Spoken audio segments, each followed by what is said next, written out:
Okay, we're back. Again, my name is Dan Coe. I am host of the People's Cabinet podcast. We interview leaders shaping America's future, as well as doing explainer videos of a lot of the craziness you're seeing in DC and beyond, as well as a few hot takes. I am filling in for David Pakman. David is celebrating the birth of his second child and is probably very tired. So please send some good vibes to him and his family on this happy, happy moment. So let's get started on our next section here, which is about the Republican distraction machine. There are two main stories that I want to cover today. First is Sydney Sweeney. And I know you've probably seen a lot of this in the news and you're probably exhausted by it. But I think it's really emblematic of the challenge that Democrats have with this ginormous megaphone that Republicans have built, not just in traditional linear media, but in independent media and on social media, Democrats are still bringing a little trumpet to. Okay, so American Eagle releases this advertisement, and I'm sure you've seen it before. I don't think we need to play it here, but it basically shows Sydney Sweeney buttoning some jeans, and it says Sydney Sweeney has great genes, and obviously it's a play on genes, genetics versus just the genes. So I found this interesting because it first came out, didn't hear a ton about it. And then I heard J.D. Vance on the Ruthless podcast say this. The Democrats have essentially been like, Sydney Sweeney represents like a Nazi white supremacy issue. Do you think it's that deep? And do you think attacking Sydney Sweeney is how they can win back young males? Is that a good move? Yeah, my political advice to the Democrats is continue to tell everybody who thinks Sydney Sweeney is attractive is a Nazi. that appears to be their actual strategy. I mean, it actually reveals something pretty interesting about the Dems, though, which is that you have like a normal all-American beautiful girl doing like a normal jeans ad, right? They're trying to sell jeans to kids in America, and they have managed to so unhinge themselves over this thing. And it's like, you guys, did you learn nothing from the November 2024 election? Like, I actually thought that one of the lessons they might take is we're going to be less crazy. The lesson they have apparently taken is we're going to attack people as Nazis for thinking Sydney Sweeney is beautiful. Great strategy, guys. That's how you're going to win the midterms, especially young American men. Their course correction lasted about 30 seconds. That's right. Lasted 30 seconds. Somehow has gotten even crazier. But again, it's just so much of the Democrats is oriented around hostility to basic American life. So you have a pretty girl doing a jeans ad and they can't help but freak out. It reveals a lot more about them than it does us. No question. So. Okay. So he's basically making this a part of woke culture, so to speak, right? He's basically accusing Democrats of being overly sensitive about political correctness, about not being, not being cool and not appreciating a hot girl in an ad, right? That's basically what they are doing.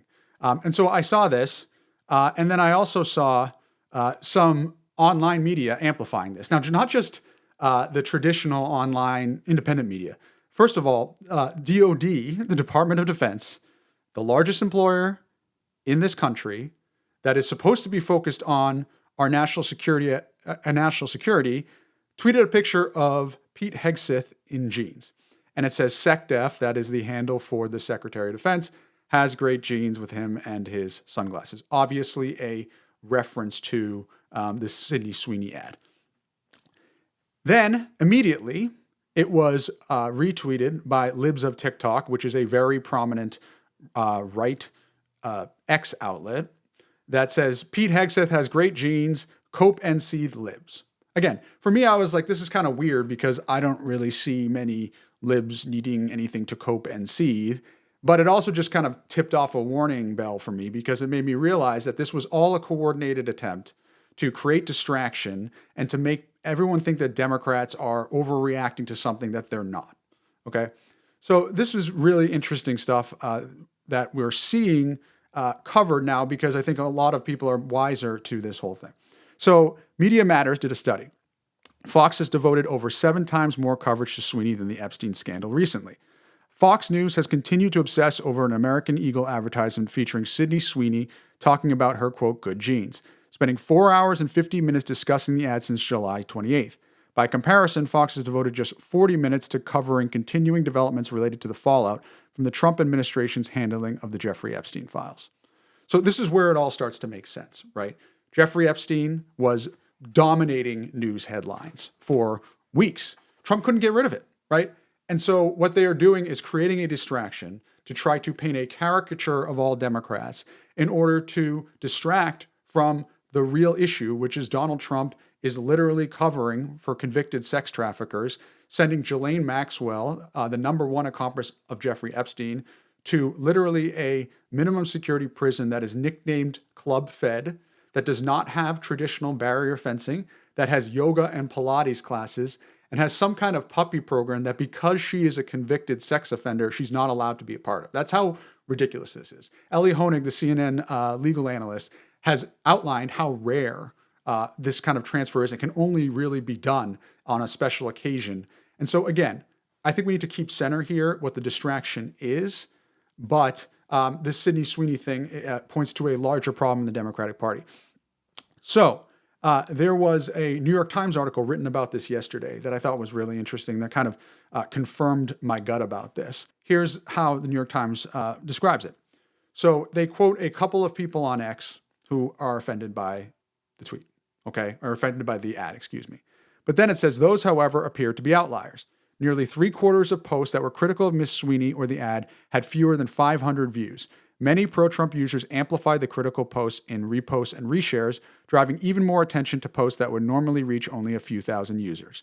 The tide began to shift on July 27th when large right-wing accounts, such as I mentioned before, Libs of TikTok, began reposting critiques of the American Eagle campaign, mocking them as examples of, quote, triggered liberals.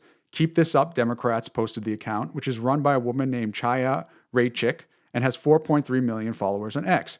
This is going to be great for you guys. Then it goes and talks about how other people lift it up on the right. Charlie Kirk lifts it up, and then it becomes an entire thing. So again, this is emblematic of a larger problem for Democrats, which is the Republicans have built an absolute machine to amplify whatever they want, to paint any narrative they want. That is hugely problematic for Democrats. So I want to show you a chart that Media Matters created where they tracked the following of top right-leaning and left-leaning shows.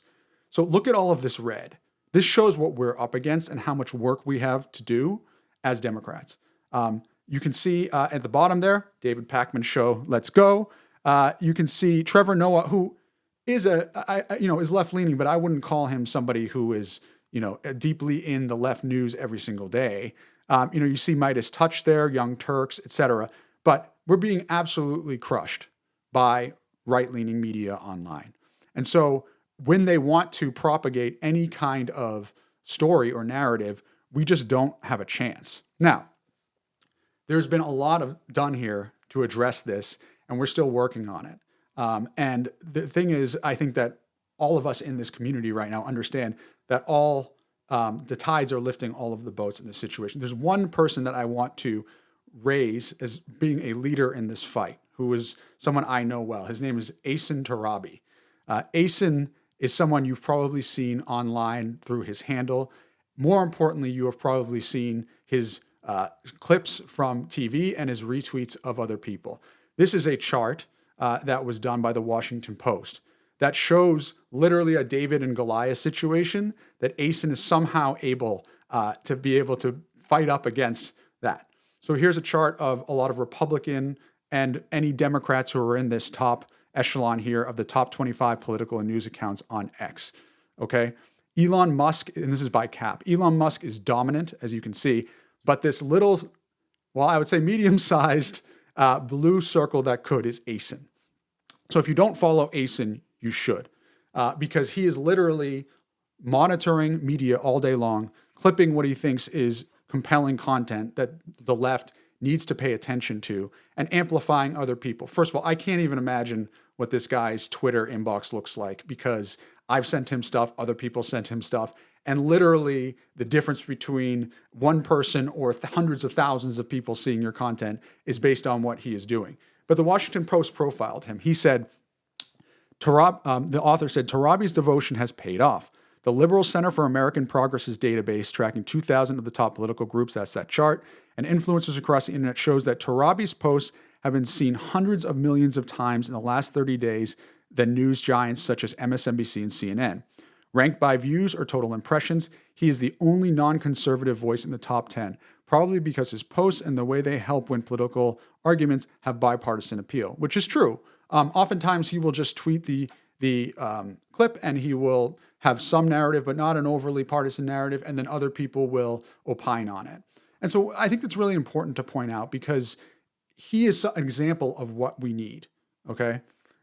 We need local news, we need national news, we need linear media, and we need independent media out there fighting this machine every day.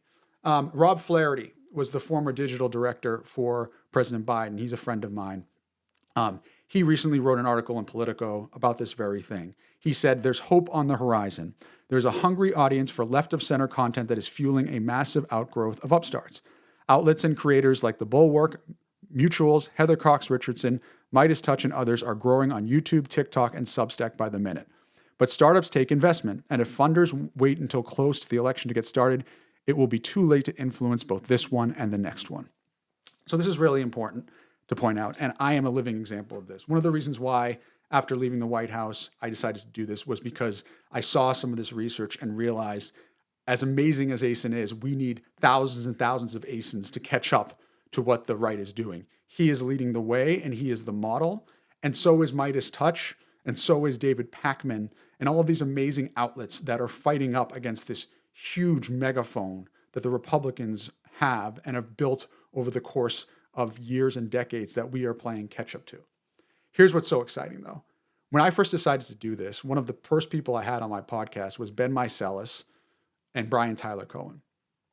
Both have been incredibly supportive of the work that I did. This is not, and they've shown me through their actions that this is not a zero-sum game. This is not a, if you take traffic from me, I'm not going to have as many views, any of that stuff. Ben was the first person to reach out to me. He has mentored me. He has encouraged me. And as a matter of fact, he is the reason I am here right now, okay? He is the one who told David Pakman that I had potential and that when David knew that he needed a fill-in, that he suggested me. So we are all a team. We all need to fight against this machine. And so for all of you at home, whether you have one Twitter follower or hundreds of thousands, get the content out there. Get the narrative out there. That's how we're going to win. Because sure, you can make the argument that some of this is an echo chamber and that we're talking to other Democrats. But if you're able to talk or give some kind of insight to somebody that they read on social media or somewhere else that they didn't realize and they find compelling and convincing, that's when they take that to their community, their neighbor, the people that you all know across this country who are disaffected, who have almost given up after 2024's outcome. And if we can get just one person to change their mind in the right place, that can make all the difference. The difference in Wisconsin in 2020, and Brian Tyler Cohen taught me this, was 1 per precinct, right? That's how close some of these elections were. So if we can get a small number of people swayed through either directly talking to them or whether we are able to get them to talk to their neighbors directly with what they hear, that will change this country, and that will change the trajectory of the country, not only for us, but generations to come. So go out there and tweet, post on Facebook, start a YouTube channel. We need you. Go Google your name right now, and you'll probably be shocked by how many sketchy websites have your address, phone number, even details about your family. Our sponsor, Incogni, is the solution. It is a service that will force data brokers and people search sites to delete your personal information so scammers, spammers, and snoops can't get their hand on it. It's also now part of their unlimited plan that you can do custom removals. You're no longer limited to just the 250 plus sites in their automated system. You can submit any link where your personal info is exposed, and Incogni's privacy experts will get it taken down even if the site's not in their database, whether it is whitepages.com, trellis.law, DNB, or anybody else quietly publishing your information. Incogni will wipe the footprint clean. You paste the link and they do the rest. If you're tired of being tracked, profiled, targeted, this is how you push back. For instance, these sites are where scammers and spammers can get your information to then target you. Using Incogni can cut way down on the spam calls and the messages that you get. Try it risk-free for 30 days and get 60% off an annual plan when you go to incogni.com/Pacman. The link is in the description.